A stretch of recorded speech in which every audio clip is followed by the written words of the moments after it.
Assalamualaikum warahmatullahi wabarakatuh. Hai adik-adik, kali ini kakak akan bercerita sebuah kisah tentang Nabi Ibrahim alaihi salam. Nabi Ibrahim adalah salah satu Nabi Allah. Kisah yang dapat kita teladani sangatlah banyak. Namun kali ini kakak akan bercerita sebuah kisah tentang Nabi Ibrahim dan putranya Nabi Ismail. Selamat mendengarkan ya.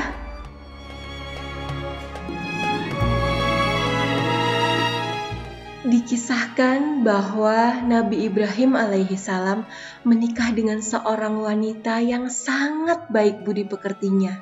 Wanita itu bernama Sarah. Kelak, kakak akan menyematkan kata ibu di depan kata Sarah ya untuk menghormati beliau. Selain dikenal dengan kebaikan hatinya, Ibu Sarah juga merupakan wanita yang sangat cantik jelita. Karena kecantikannya yang begitu mengagumkan, seorang raja zalim bernama Raja Fir'aun ingin mempersuntingnya sebagai selir.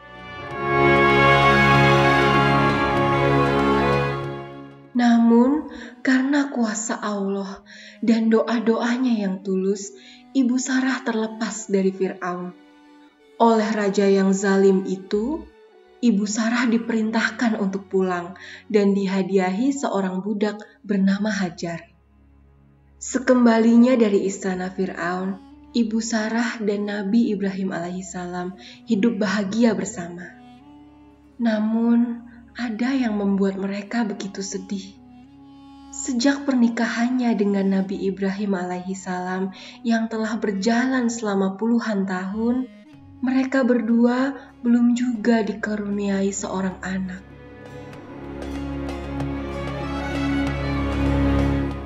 Siang dan malam mereka terus berdoa agar Allah berkenan mengaruniai keluarga kecil itu seorang anak yang akan menjadi penerus dakwah Nabi Ibrahim alaihissalam.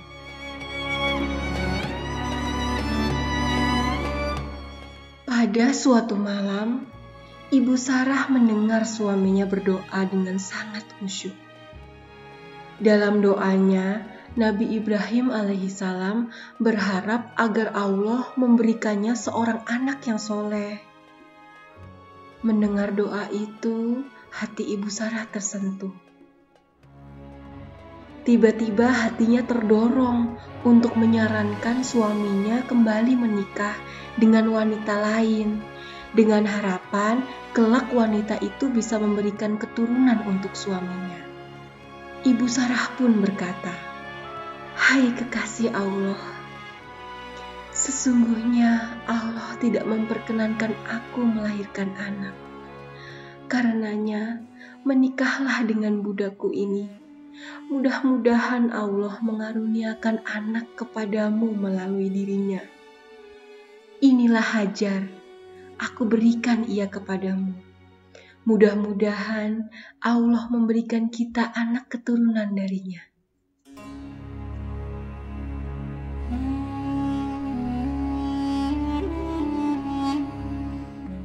Nabi Ibrahim kemudian menikah dengan Hajar. Kakak juga akan menyematkan nama ibu di depan nama Hajar ya. Dan benar, Allah mendengar doa mereka. Dari ibu Hajar, Nabi Ibrahim dikaruniai seorang anak laki-laki bernama Ismail.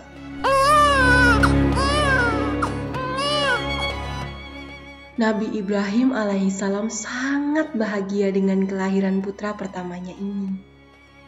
Sampai suatu ketika turunlah wahyu dari Allah Subhanahu wa Ta'ala agar memindahkan Ibu Hajar dan Ismail ke sebuah lembah yang tandus di dekat Baitullah.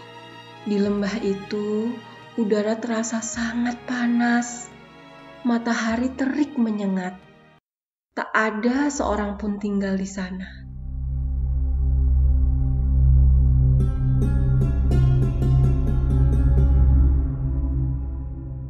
Ibu Hajar merasa begitu cemas saat Nabi Ibrahim meninggalkannya. Di sana tak ada pohon yang tumbuh, tak ada air yang mengalir. Nabi Ibrahim alaihissalam meninggalkan mereka berdua dengan penuh kesedihan di dalam hatinya.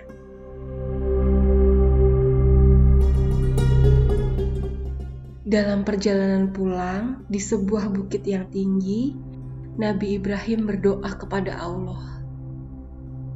Ya Tuhan kami, sesungguhnya aku telah menempatkan sebagian keturunanku di lembah yang tidak mempunyai taman-taman di dekat rumah Engkau, Baitullah yang dihormati.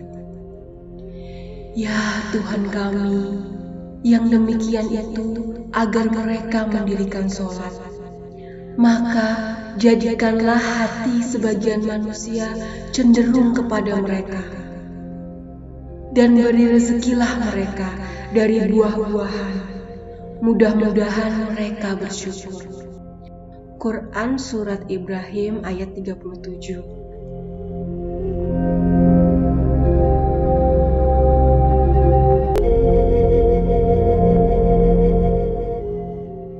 Sementara itu, di lembah tandus, Ibu Hajar memandang wajah Ismail. Bayi itu meronta-ronta kehausan. Ibu Hajar berusaha mencari sumber air. Dalam usahanya mencari air, Ibu Hajar berlari ke sana kemari sampai ke Bukit Safa, kemudian ke Marwah, kemudian ke Bukit Safa, kemudian kembali lagi ke Marwah. Ibu Hajar sangat berharap bisa mendapatkan sesuatu yang bisa menolongnya. Tetapi tak ada apapun di sana, hanya batu dan pasir yang ia temui.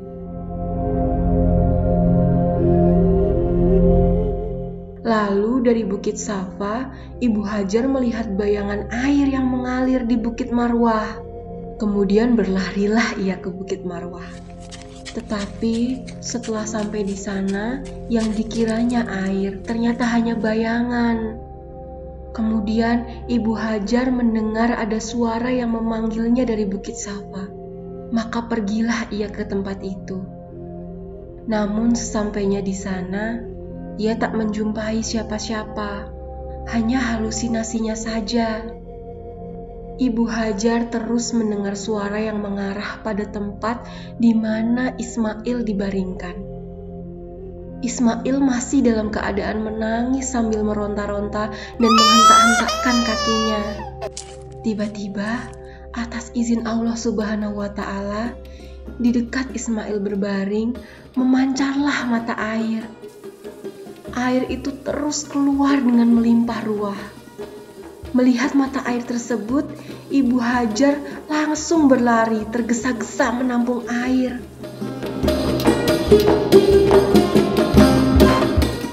Kemudian disebutlah air yang berlimpah itu dengan nama Zam-Zam, yang artinya berkumpul.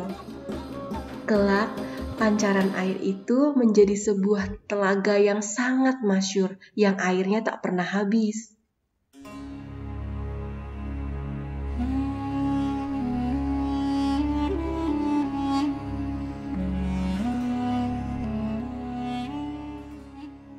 Waktu pun berlalu.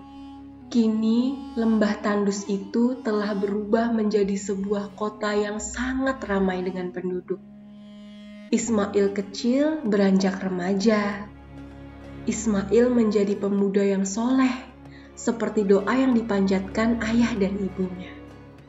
Hal ini membuat Nabi Ibrahim dan Ibu Hajar merasa sangat senang.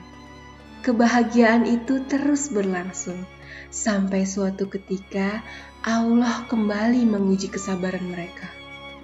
Allah memberikan wahyu kepada Nabi Ibrahim melalui sebuah mimpi. Dalam mimpinya itu, Allah memerintahkan Nabi Ibrahim alaihissalam untuk menyembelih putranya. Nabi Ibrahim sangat sedih menerima mimpi itu. Namun, karena keimanannya kepada Allah, Nabi Ibrahim alaihissalam memutuskan untuk mengatakan perihal mimpinya itu kepada Ismail. Mendengar cerita ayahnya, Ismail tidak gentar. Dengan penuh keyakinan, Ismail pun berkata, "Ayah, kerjakanlah apa yang telah diperintahkan oleh Allah Subhanahu wa Ta'ala." Mendengar keikhlasan anaknya itu, Nabi Ibrahim bertambah yakin. Beberapa kali Nabi Ibrahim digoda oleh iblis, namun Nabi Ibrahim tidak goyah. Hingga akhirnya saat-saat penyembelihan yang mengerikan itu pun tiba.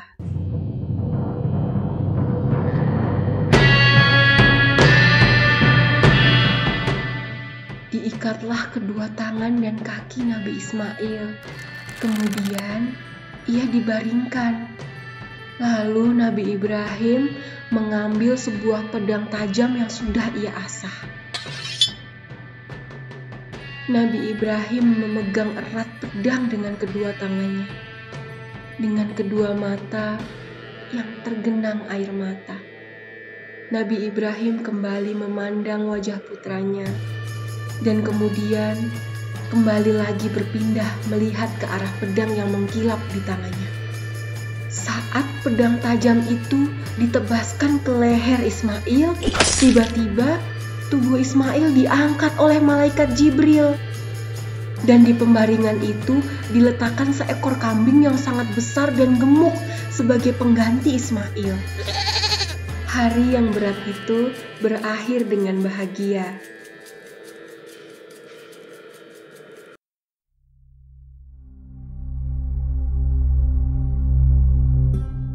Ismail tidak jadi dikurbankan. Allah menggantinya dengan seekor kambing. Kelak Ismail akan menjadi nabi Allah. Nabi Ibrahim alaihissalam dan putranya Ismail telah melalui ujian yang sangat berat yang diberikan oleh Allah.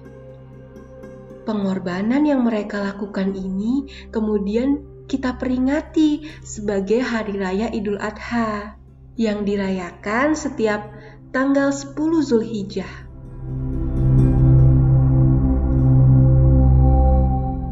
Semoga setiap kali kita memperingati Idul Adha, kita akan teringat dan meneladani kisah kesabaran dan keimanan Nabi Ibrahim.